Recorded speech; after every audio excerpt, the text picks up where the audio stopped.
kasaysayan, kababalaghan, politika, current events, at iba pa. Huwag magpahuli, ating alamin, tuklasin dito sa Historiador. Filipino. Habang patagal ang giyera sa Iran ay palapot naman ang mga aksyong naggaganap sa pagitan ng Iran, Estados Unidos at Israel. Patot sa dahan sa bawat panig at hindi makitaan ng senyales na may balak itong huminto. Bagkus mas gusto talaga nilang magkasubukan hanggang dulo. April 3, 2026. Biyernes, isang US F-15E Strike Eagle ang pinabagsak sa himpapawid ng Iran. Ayon sa kanila, tinamaan ito ng kanilang bagong air defense system. 2 crew ang sakay. Ito ay ang Pilot at Weapons System Officer o WSO. Agad na nailigtas ang piloto ilang oras matapos bumagsak ang eroplano.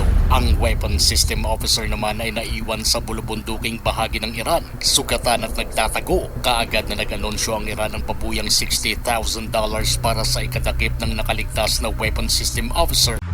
اهالی استان کهگیلوی و بویراحمد، مردم عزیز و غیرتمند، طبق اطلاعیه نیروی انتظامی کهگیلوی و بویراحمد، اگر خلبان یا خلبانان دشمن را دستگیر و زنده تحویل نیروهای نظامی و انتظامی بدهید، مژدگانی و پاداشی در خور به شما اهدا می شود.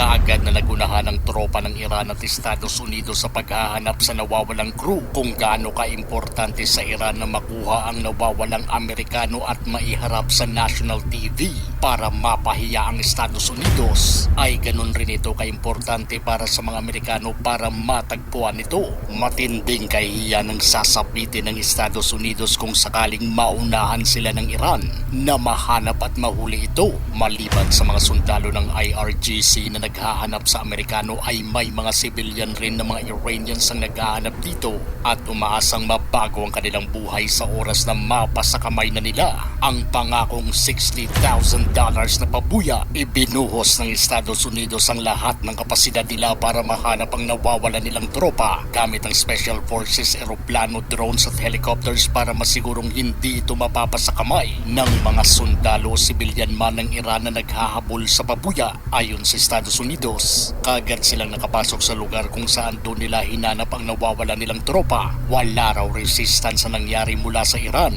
Habang ipinababa ng kanilang helicopter ang mga special forces na siyang naghahanap sa nawawala nilang kasamahan, minomonitor din daw nila mula sa eroplano sa taas ang sitwasyon sa baba. Kaya madali nilang nababakbakan ng mga sundalo ng Iran na tangkang lumalapit sa lugar kung saan sila naghahanap. 2 araw nilang ginawa ito. That after the fighter jet was shot down on Friday, the weapons systems officer hiked to an elevated mountain ridge where he hid and waited for retrieval.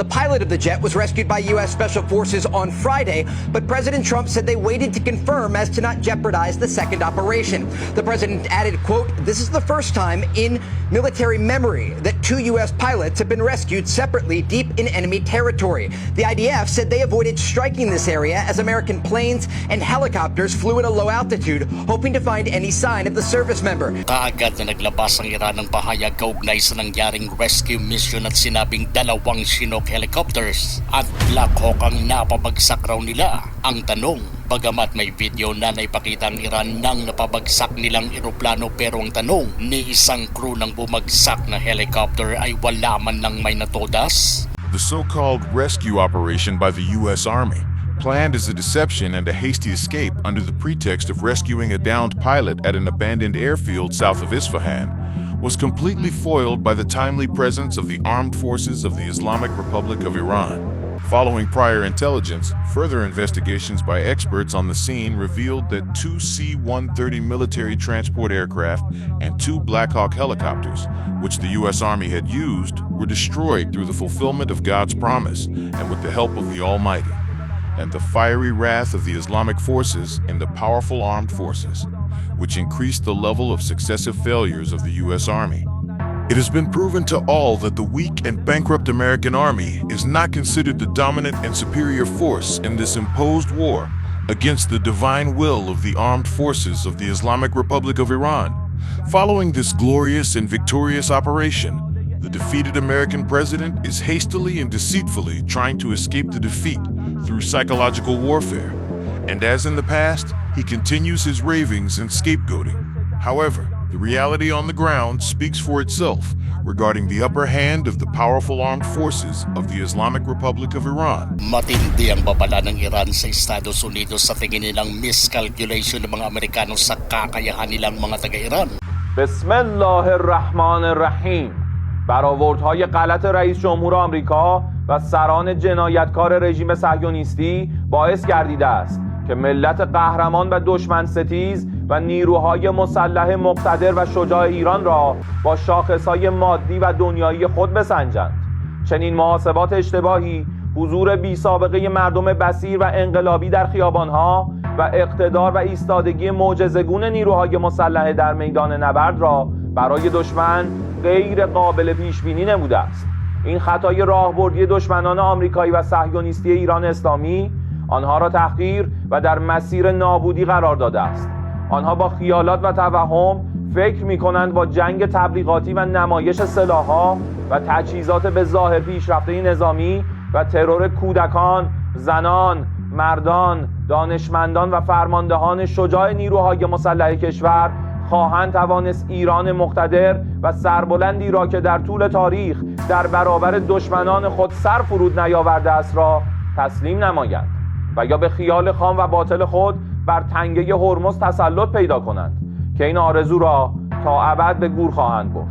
دشمنان شکست خورده آمریکایی صهیونیستی ایران اسلامی باید بدانند ملت آگاه و مقاوم و فرزندان سرافراز آنها در نیروهای مسلح ثابت کردند پای هر متجاوزی به کشورشان را قطع و آنها را به خاک سیاه و مذلت خواهند نشاند و من نصر الا من عند الله العزیز الحکیم. Ubusan ng tapang talaga itong sitwasyon ngayon dahil hindi talaga yuyuko ang Iran sa mga kondisyon na nais ipagawa sa kanila. Papalag at papalag ang Iran hanggat kaya pa nila. Pero ang tanong, ano na kayang magiging sitwasyon ng Iran matapos gawin ni Donald Trump ang sinabi niyang ibubuhos ang buong impyerno sa Iran matapos ang banta niyang 48 hours na deadline?